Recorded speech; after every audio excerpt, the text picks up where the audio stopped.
Yo guys, what is up? This is Goro and welcome back dito sa ating channel. So for today, what we are going to talk about is a free-to-play and pwede tayong maka-earn dito na Web3 game. So this project is called Nomstead. So Nomstead is from Immutable, and if ever hindi nyo kalala, si Immutable is merong malaking reputation when it comes to gaming. And yun nga doon, nabanggit ko na free-to-play lang to and tatry ko to right now para makita nyo kung paano siya laruin. Pero disclaimer lang before we begin, I would like to say na anything I say is not a financial advice. And also, hindi to affiliated sa akin. So, project na pag-usapan natin is hindi rin psych registered. And lastly, always do your own research before anything else, lalo na kung mag-invest ka sa anything na related sa crypto. So, with that said, tara, umpisahan natin ang video natin with Nomstead. Ito nga pala no guys, bago kayo mag-start dito sa mismong Nomstead na game, is kailangan mo ng Immutable Play na account or wallet. So, ililive ko na lang din sa description box yung gagamitin nyo dito na link. So if ever hindi kayo familiar, so first time ko lang din to try. So kailangan mo lang mag-create na account dito via Google account. So ginawa ko is Google account yung ginamit ko dito and connected siya dito sa Immutable Play na account. So with this, magkakaroon ka ng sarili mong wallet, tapos yun yung required natin for Nomstead upon logging in. So yun, tara start tayo with Nomstead. So yun guys, as you can see, ito yung kanilang mismong game, which is yun nga, Nomstead. So yung lahat ng important links na pag-uusapan natin all throughout this video is ililive ko na lang sa ating description box. Kaya make sure to check them out. So unang-una, paglapag mo dito, kailangan mong kausapin si Gus. So ito siya yung nasa gitna. So itong color red na parang nagluluto. So cook siya dyan or chef. So kinausap ko na siya kanina. So after mo siya kausapin, pwede mo naman siyang skip. Tapos magko-complete tayo ng 3 tasks. So, yung 3 tasks natin, so click na lang natin to si Gus. So, kausapin natin siya ulit. So, makikita mo may iba't iba tayong task dito. So, pwede tayo mag-deliver sa kanya ng iba't ibang klase na items. So, for example, fern, tomato, potato, etc. So, meron siyang equivalent na price. So, for example, dito, pwede ka makakuha ng 1 silver. Pag naman ito sa potato na to is 0.01 gold. So, yung gold dito is yung valuable asset na kailangan nating ipunin.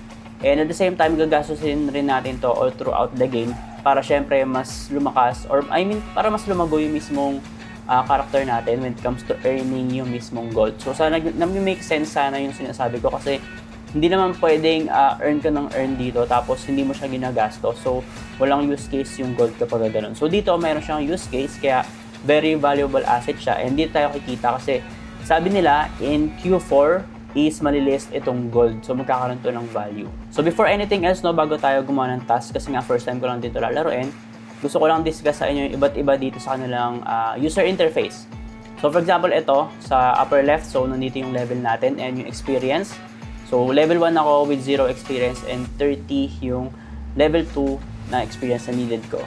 So, objective ko currently or yung quest ko is complete 3 tasks for Gus, which is yung gagawin niya natin ngayon. Tapos ito naman guys, itong icon na to, ito yung NPC. So yung NPC na to is si Gus. So kapag pumunta tayo sa iba't ibang map, which is papakita ko sa inyo mamaya, kapag clinic natin to, is mariredirect lang ulit tayo dito sa mapa na to, which is very good kasi napakalawak ng mapa nito. Which is ito yung papakita ko sa inyo yung button susunod. So ito sa lower na to, so lower middle. So pagka-clinic mo to, ito yung map. So papakita ko sa inyo kung gaano kalaki yung map nila dito. So yun guys, medyo matagal siya mag-load sa umpisa. Pero ayan, ganitong kalaki yung mapa niya. Isipin nyo guys, sobrang laki So right now nandito tayo. So ang shape nito, tama ba? Hexagon. So ayan, so kada isang hexagon na to is isang mapa. Pero ito guys, isa ata to. So magkakaroon tayo mamaya ng land dito. Pero right now, sabi kasi ni Boss Zen, yung mismo sabi sa akin ng project na to, is kapag maggagawa kayo magkakaroon kayo ng island dito, ipwesto nyo siya sa gilid, para hindi masyado napupuntahan. Kasi may mga plants tayong kinukuha. So yung mga plants na tanim natin mismo is hindi naman siya pwedeng nakawin. Pero yung mga random na lumalabas na plants dun sa mismong land natin is pwedeng kuhanin ng ibang player, which is yung ginagawa natin sa quest natin. So yun guys, sobrang laki ng mapa nila and makikita nyo kunyari, naglibot kayo, pumunta kayo dito, pwede kasi kayong mag-fast travel. So pagka-clinic nyo yan, I think mapupunta kayo doon. If I'm not mistaken, mamaya tatry natin siya. Pero pag babalik ka na, imbis na daanan mo lahat yung ibang maps na yan or island, is ang gagawin mo, kiklik mo lang tong icon na to tapos mapupunta ka na doon sa NPC na to, which is si Gus. So yung iba is marami silang unlock na NPC, so marami na silang icon dito. Ako isa pa lang kasi kakaumpisa ko pa lang dito. So mag-umpisa pa lang ako sa mga quest natin, kaya isa pa lang yung na-unlock kong NPC. So yun nga, and also makikita nyo yung iba't ibang mga characters dito. So mga players din yan, and sabi nila marami daw Pinoy dito. And if ever makikita nyo ako dito nakatambay, no, minsan kasi iniiwan ko lang talaga naka-open yung laptop ko. And meron din silang chat box dito. So ito yan, so upper right. So pag nakita mo dyan, may mga nagtitrade dyan, no, guys, makikita nyo. Mga nagbabuy and sell ng mga dito, mga crops or mga plants or anything. So, hindi ko pa siya natatry makipag-trade sa iba. Pero, sabi nila, para daw makipag-trade ka, kailangan mo ng tinatawag na drop box. So, yung drop box na yon is, ginagamit siya for selling and trading. So, kapag meron ka nun, nagno-notif daw sa lahat ng player if ever merong bagong list na item. So, maganda yun, no? If ever magti-trade tayo, kailangan talaga natin drop box. So, I think papakita ko yun sa susunod na video, pero initial video ko pa lang naman to.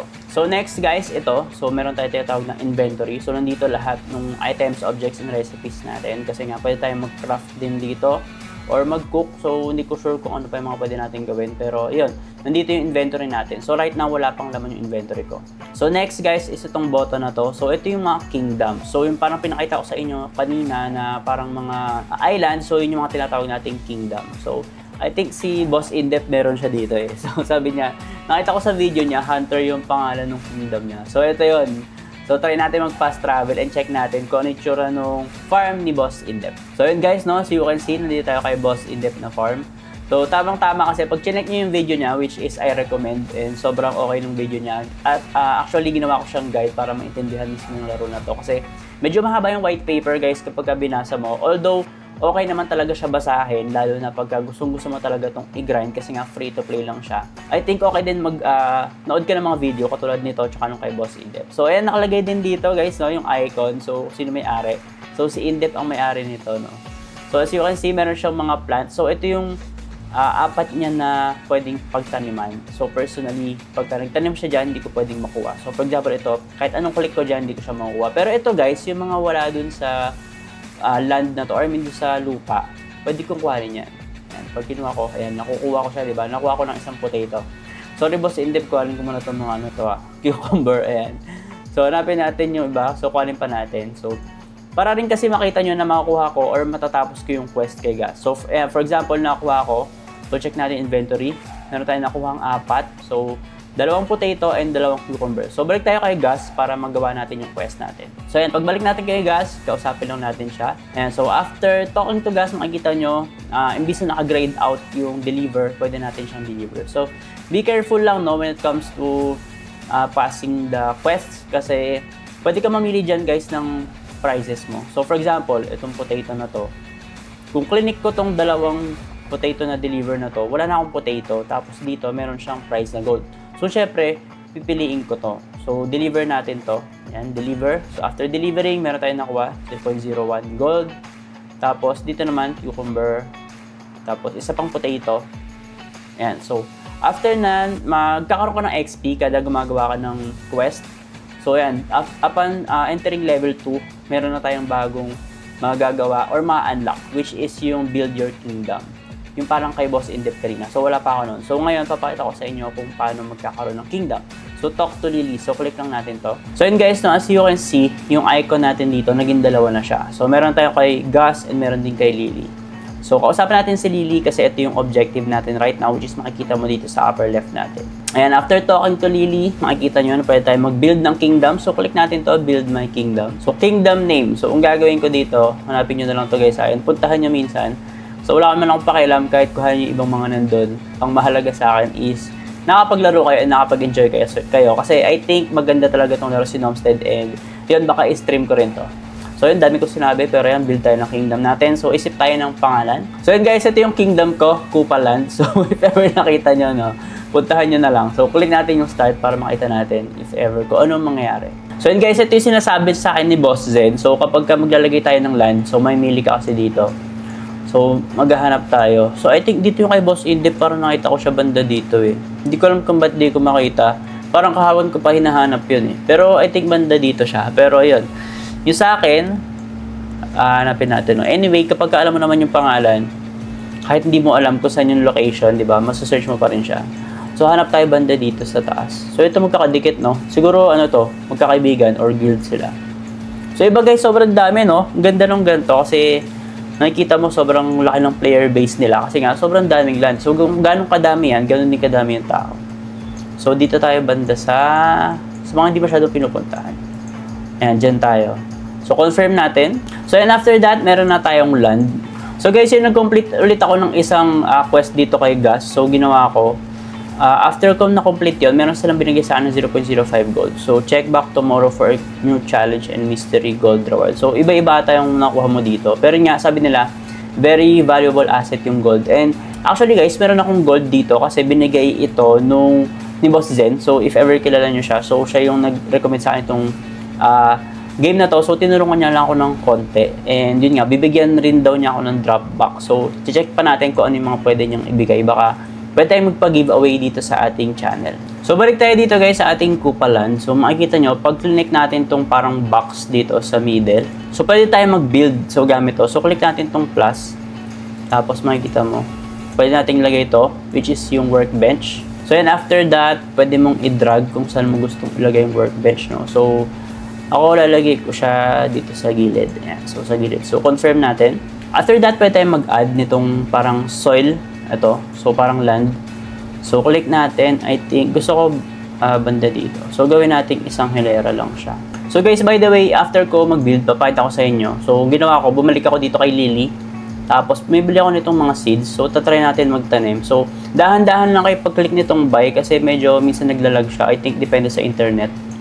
Ayan. So, meron akong 3 silvers. So, ginawa ko, bumili ako ng isang red flower seed, isang blue flower seed, and isang yellow flower seed. So, after that, ayan, bumalik ako dito. So, try natin itanim, no? So, hindi ko sure kung paano. Ayan, so, pwede tayo magtanim. So, sayang yung binili ko kanina kasi meron pala akong 12 tomato, 12 na carrot. So, ito sa inventory. So, hindi ko chinek kasi inventory ko kanina eh. Ito, marami pala akong seeds. Pero, ayan, tatanim natin yung binili ko kay Lily kasi sayang eh. Teka lang. Try ulit natin. Ayan. So, tanim natin to. So, gagawin mo dito, guys. So, pipili ka muna, di ba? So, click mo to. After clicking, click mo to. Ayan. So, natanim na niya. So, meron na akong 3 tanim. So, hindi pa agad yan tutubo. So, abangan na lang natin. And, siguro, next video, tuturo ko sa inyo kung ano pa ibang mga ginagawa ko dito. So, isa ko tomato. I think yung binibili kay Lily, mas matagal siya mag-sprout or mas matagal siya tumubo. And oo nga pala guys, medyo mag-end na yung video natin. Pero bago tayo mag-end, gusto kong pakita sa inyo yung ibang mga events dito. So for example, ito, meron silang ongoing event right now. Like I said, free to play to. So kapag ka-grenade mo siya, possible, mas tumaas yung level mo. And syempre, tataas yung earnings mo ng gold and silver. Tapos pwede kang maka-earn ng iba't ibang mga pwedeng ilagay na design dun sa mismong land mo. So for example, ito no guys, so meron silang example. So ito, dinedesign nila yung mismong land nila. So yan. So pagandahan dito. So gagawin nyo lang, punta kayo dito sa kanilang Twitter, which is yung Nomstead. Lilive ko lang dito sa description para hindi kayo maligaw. Tapos screenshot nyo yung mismong land na nagawa nyo. Tapos i-comment nyo dito. Tapos pwede kang manalo guys no? Top 10 best looking tiles. Pwedeng makakuha ng wood chest. So yung wood chest na to guys, meron ako nitong isa. So yan, so meron akong wood chest. Ang worth nito is $30. So ito guys yung kanilang pre-sale ng chest. So ano naman to, optional. And ano lang to, 555 na ano lang to, supply. So sobrang onti lang. So right now, sold out na yung emerald chest, which is $150 each. Yung sapphire, 48 out of 100. So halos kalahati na. So dito naman sa wood chest, lagpas kalahati na rin yung kanilang nasosold. So $30 lang yung isa nito. So one land, so pwede kang makakuha ng grassland and pwede ring small forest. So hindi ko pa alam kung ano pinagkaiba nun, and I think mas marami kang matatanim lang sa small forest. Tapos guys, dito sa sapphire, ito yung sinasabi sa akin ni Boss Zen na napakaganda, which is yung stadium, kasi mas marami ka daw pwede ring matanim dito. So other than that, by buying this chest, no, pwede tayong makakuha ng permanent Nomstead visa and founder badge. So guys, yung visa, monthly VIP pa siya, nakalagay dito sa baba. So parang FAQ or FAQ siya. So it provides benefits like increased gold earnings, early access to new features, special airdrops, and verified badge in-game. Founders will receive a lifetime visa. So So maganda to guys, no, kasi 555 lang yung supply nun, so sobrang onti lang based sa kanilang player base. So yung iba hindi pa bumibili, sobrang grind lang talaga yung ginagawa. Pero I think malaking advantage itong meron kang Nomstead Visa. So syempre lalong-lalo na kung gusto mo talaga to i-grind, no, mag-i-increase yung gold earnings mo. So magkakaroon ka ng increase in gold earnings, tapos early access sa mga new features. So after that, meron din tayong founder badge. So 555 lang to, so sobrang limited lang and very exclusive lang siya. So siguro kung gusto mo lang bumili for the sake of wala lang, gusto mo lang siyang i-flex kasi 555 lang to. And if ever boom yung mismong game nila, no, so sobrang special nung mismong founder badge na yon. So yun, no, and by the way guys, kada pumupulot tayo katulad kanina, pumulot ako ng mga plants. So nabawasan yung heart natin. So kada galaw dito is mababawasan yung heart. So meron lang tayong 50 kanina, so naging 42 na lang siya. Tapos I think nabawasan din siya nung nagtanim ako. So right now, ang gagawin ko dito, explore ko muna yung game. So gagawin ko, gagrind ko rin siya daily. So I think pwede na yung 1 hour to 2 hours na laro or kahit 30 minutes, no, para lang ma-check natin kung ano bang meron dito kay Nomstead. And syempre, para hindi masayang yung chest natin. So yun lang for Nomstead. So if ever magkakaroon ako ng updates dito, I'll make sure to post it on all of my social media channels. Kaya make sure naka-follow kayo dun sa lahat ng social media channels natin. So meron ako sa Twitter, TikTok, YouTube, Facebook, and Telegram. And by the way guys, mag-start na ako mag-stream either sa TikTok or sa YouTube or sa Facebook. Tatry ko muna sa TikTok kasi dun yung pinakamarami kong followers. So tatry ko mag-stream, and syempre isa sa mga i-stream kong game is itong si Nomstead kasi parang maganda talaga siyang stream kasi talagang mag-grind ka dito and maglilibot-libot ka dito ng mapa. So yun lang guys, and see you sa ating next video.